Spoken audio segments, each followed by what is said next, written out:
സഭയ്ക്ക് വേറെ പ്രബോധനമുണ്ട്, പരിശുദ്ധ അമ്മയ്ക്ക് സ്ഥാനമുണ്ട്. അതില്ലാത്ത സഭ ബൈബിളിന്റെ സഭയല്ല. കാരണം യേശു ജനിച്ചപ്പം ആദ്യം കണ്ടത് ലൂക്കാ 2 മാതാവിന്റെ മുഖം.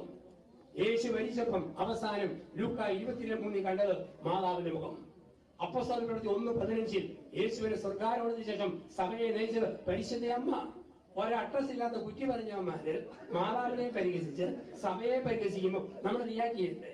എപ്പിസ്കോപ്പസി ക്രിസ്തീയമല്ല, ക്രിസ്തു വിരുദ്ധമാണ്.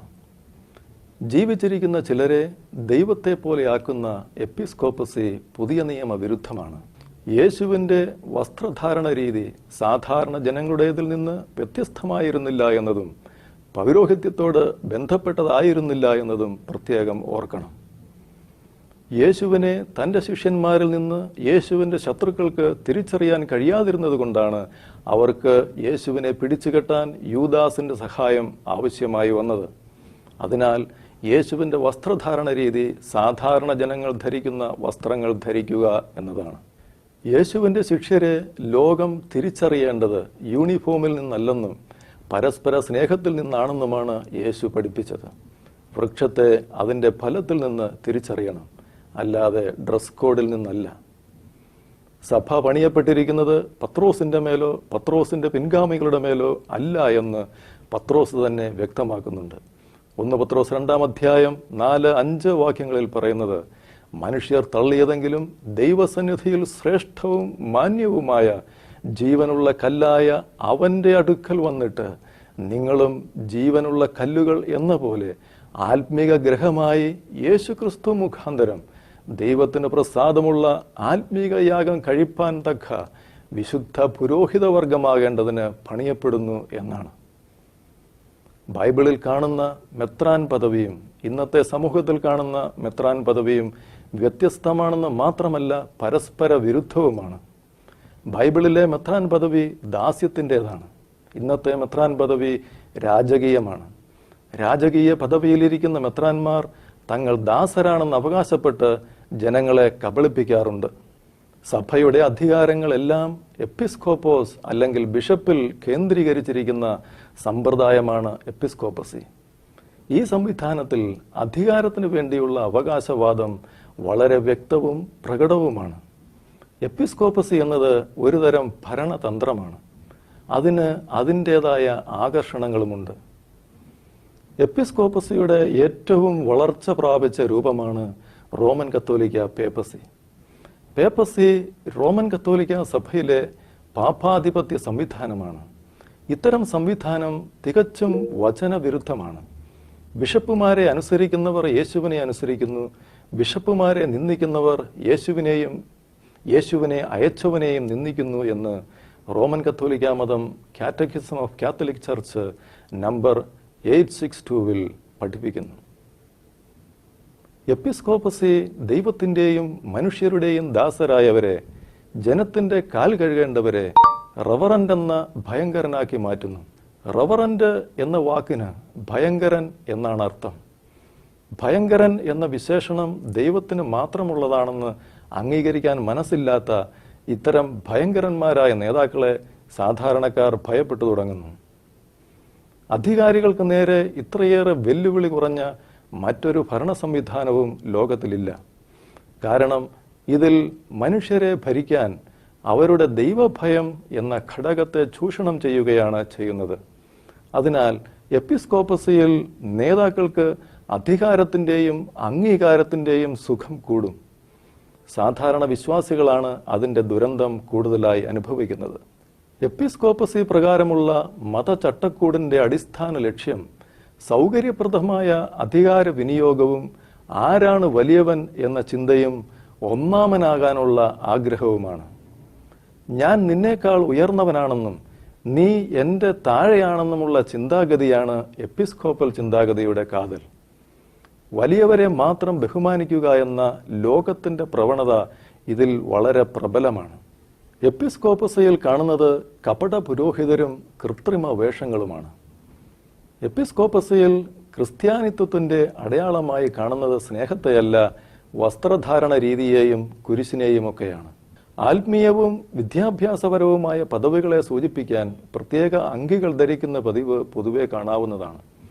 പല ഘടകങ്ങളുടെയും അടിസ്ഥാനത്തിൽ ഒരു പറ്റം ആളുകളെ മറ്റുള്ളവരിൽ നിന്ന് വേർതിരിച്ച് ഉയർത്തി കാണിക്കുക എന്ന ദൗത്യമാണ് ഇതിലൂടെ നിർവഹിക്കപ്പെടുന്നത്. ഇത്തരത്തിലുള്ള പ്രത്യേക വസ്ത്രം ഉപയോഗിക്കുന്നവർ അവ ഉപയോഗിക്കാത്തവരെക്കാൾ ഉയർന്നവരാണ് എന്ന ധാരണയുണ്ട് എന്നുള്ളത് വളരെ വ്യക്തമാണ്.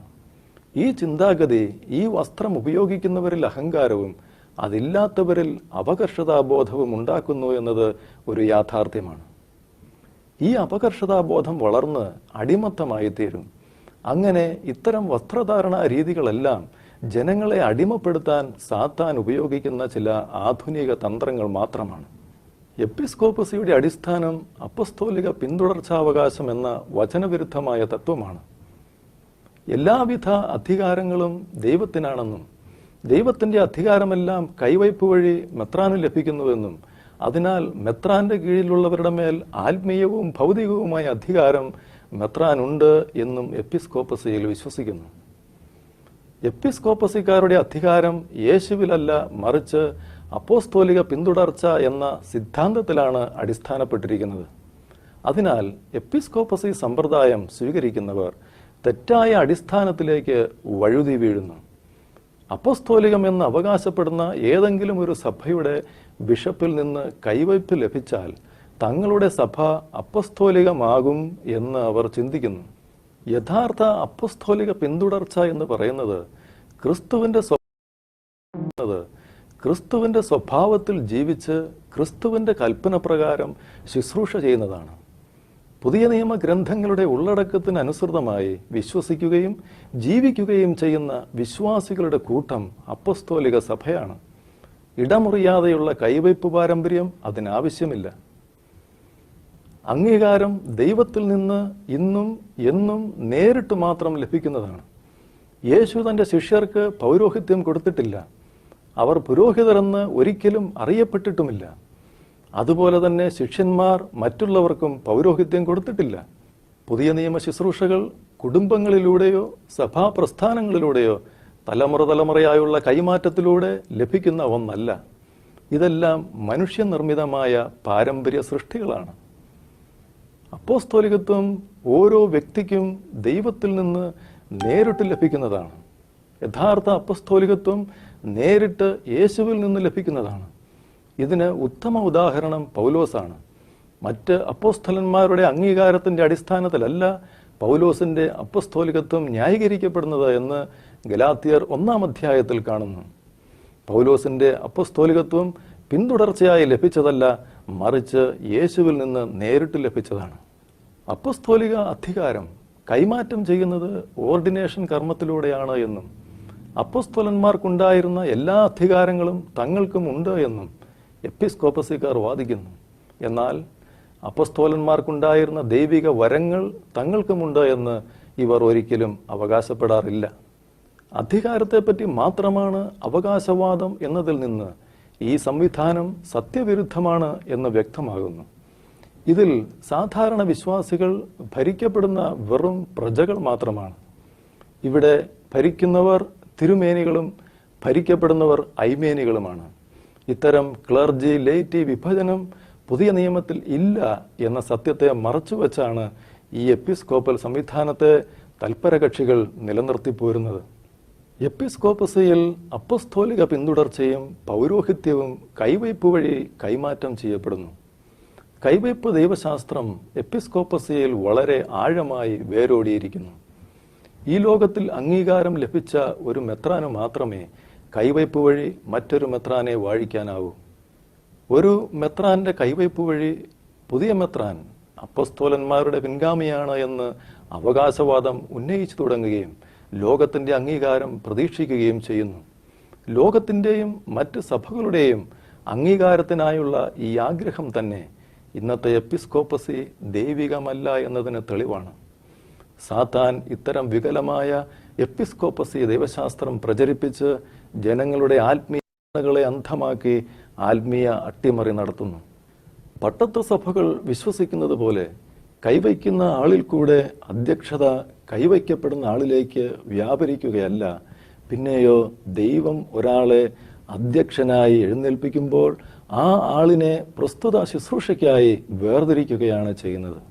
ഇന്ന് കൈവയ്പ് ഒരു യാന്ത്രിക പാരമ്പര്യ കർമ്മം അഥവാ കൂദാശയായി മാറിയിരിക്കുന്നു. എല്ലാ സഭാവിഭാഗക്കാരും കൈവയ്പ് നടത്തുന്നു. കൈവയ്ക്കുന്നവർ കീഴടക്കുന്നു, കൈവയ്ക്കപ്പെടുന്നവർ കീഴടങ്ങുന്നു. ഇത് ഒരു ആത്മീയ രഹസ്യവും യാഥാർത്ഥ്യവുമാണ്. അതിനാൽ തിടുക്കത്തിൽ കൈവയ്ക്കുന്നത് ബൈബിൾ വിലക്കിയിരിക്കുന്നു. ആർക്കെങ്കിലും കൈവയ്പ് നൽകുന്നതിൽ തിടുക്കം കൂട്ടുകയോ മറ്റൊരാളുടെ പാപങ്ങളിൽ പങ്കുചേരുകയോ അരുത് എന്ന് 1 തീമോഥെയോസ് 5-ാം അധ്യായം 22 വചനം പറയുന്നു. തിടുക്കത്തിലല്ലാത്ത കൈവയ്പ് എങ്ങനെയായിരിക്കണമെന്നും നാം തീരുമാനിക്കേണ്ടതുണ്ട്. അവസാനം എല്ലാ എപ്പിസ്കോപ്പസികളും റോമൻ കത്തോലിക്ക എപ്പിസ്കോപ്പസിയുടെ ഭാഗമായി തീരും. ക്രിസ്തുവിലുള്ള ഏകാഗ്രത നഷ്ടപ്പെട്ട് സഭകൾ കൾട്ടുകളായി രൂപാന്തരപ്പെടും. എന്നാൽ സർപ്പം ഹൗവയെ ഉപായത്തിൽ ചതിച്ചതുപോലെ നിങ്ങളുടെ മനസ്സ് ക്രിസ്തുവിനോടുള്ള ഏകാഗ്രതയും നിർമ്മലതയും വിട്ട് വഷളായി പോകുമോ എന്ന് ഞാൻ ഭയപ്പെടുന്നു എന്നാണ് 2 കൊരിന്ത്യർ 11 പറയപ്പെടുന്നത്. കർത്താവായ യേശുവിൽ വിശ്വസിക്കുക, എന്നാൽ നീയും നിന്റെ കുടുംബവും രക്ഷ പ്രാപിക്കും. ദൈവം നിങ്ങളെ അനുഗ്രഹിക്കട്ടെ.